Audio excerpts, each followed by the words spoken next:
The dinner rush had just begun when Emily, a young waitress in her mid-20s, adjusted her apron and hurried to table 7. She had worked at the small downtown bistro for almost 2 years, juggling double shifts to pay for her night classes in international relations. Most nights were the same: refilling coffee, balancing trays, and plastering on a smile that sometimes felt heavier than the plates she carried. But tonight would change everything. As Emily leaned down to take an order, she heard a man at the corner table softly struggling with his words. He was elderly, his accent thick, and the English phrases he tried to form seemed to falter on his tongue. His eyes darted nervously around the room, embarrassed. Without hesitation, Emily switched to French, a language she had been studying since high school. The man's face lit up instantly, as if someone had just lifted a weight from his chest. "Merci," he whispered, relief washing over him. Emily spent a few extra minutes patiently chatting with him, helping him order exactly what he wanted without confusion. She didn't think much of it, just a small act of kindness. But at the next table, someone else had been watching. That someone was Daniel Harrington, a billionaire investor known for his sharp instincts and sharper deals. But tonight he wasn't at a boardroom table. He was quietly having dinner, unnoticed by most. Except he noticed everything. From the corner of his eye he had watched Emily. Not just the way she spoke fluent French, but the way she bent low to meet the older man's eyes, treating him with dignity, never rushing, never sighing. For Daniel it stirred something. Money could buy him the finest meals, the fastest jets, and the tallest skyscrapers. But money couldn't buy that kind of grace. When the man left, bowing in gratitude, Emily cleared the table with her usual practiced speed. As she reached for the bill folder at Daniel's table, she froze. Inside wasn't just the check. Tucked neatly between the receipt and a crisp $100 bill was a folded napkin with a handwritten note. She unfolded it with trembling hands. "Emily, kindness like yours is rare. Don't waste it in a place that can't see it. If you're ready for something bigger, there's a seat on my jet tomorrow morning. Paris. The ticket is in your name. Use it, or don't. The choice is yours. Either way, never stop being who you are." Her heart pounded. Inside the folder beneath the note was indeed a plane ticket. Emily looked up, but Daniel was already gone. His table sat empty, like he had never been there.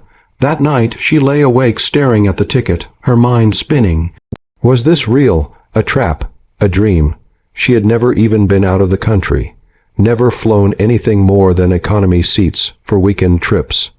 By morning, something inside her whispered, "Take the leap."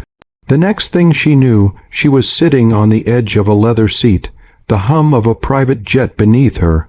Her heart raced as the plane lifted off, leaving the city skyline shrinking behind her. Emily stared out the window, clutching her bag, wondering not just about Paris, but about all the doors that one small act of kindness might have just unlocked. And for the first time in years, she let herself believe life was bigger than she had ever imagined. Emily's heart raced as the jet soared higher, clouds drifting past like soft brushstrokes across the sky. She couldn't believe where a simple smile, a few words in French, and genuine compassion had brought her. When she landed in Paris, a driver was waiting with her name on a placard. She was whisked to a quiet cafe in Montmartre, where Daniel Harrington himself was seated at a corner table, sipping coffee as if he had been waiting all along. He looked up, surprised but pleased. "You came," he said simply. Emily sat down, nerves buzzing. I had to know if this was real." Daniel smiled. "It's very real. I've built companies, funded projects, and invested in cities. But what I saw in you last night, patience, kindness, humanity, that's something money can't build, and it's what the world needs most right now." He slid a folder across the table. Inside were documents and an offer: scholarships, opportunities, connections with international programs that focused on refugee support, cultural exchange, and global diplomacy. "You spoke French to help one man order dinner," Daniel said, his voice steady. "But imagine what you could do if the world gave you a bigger stage." Tears welled in Emily's eyes. She had always dreamed of making a difference, but those dreams had been buried under rent bills and diner shifts. And now here they were, alive again in front of her. Weeks later, Emily found herself walking through a bustling Parisian community center where immigrants and refugees gathered daily. She was no longer just a waitress.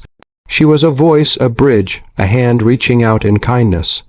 Every merci she heard reminded her of the old man at the bistro. Every grateful smile reminded her of why she had said yes to the unknown. And back in New York, the diner still bustled without her. Customers came and went, unaware that the young waitress who once refilled their coffee was now in another part of the world, proving that one act of kindness, no matter how small, has the power to change not only a life, but the direction of the future itself. And Emily knew one thing for certain: she would never stop choosing kindness.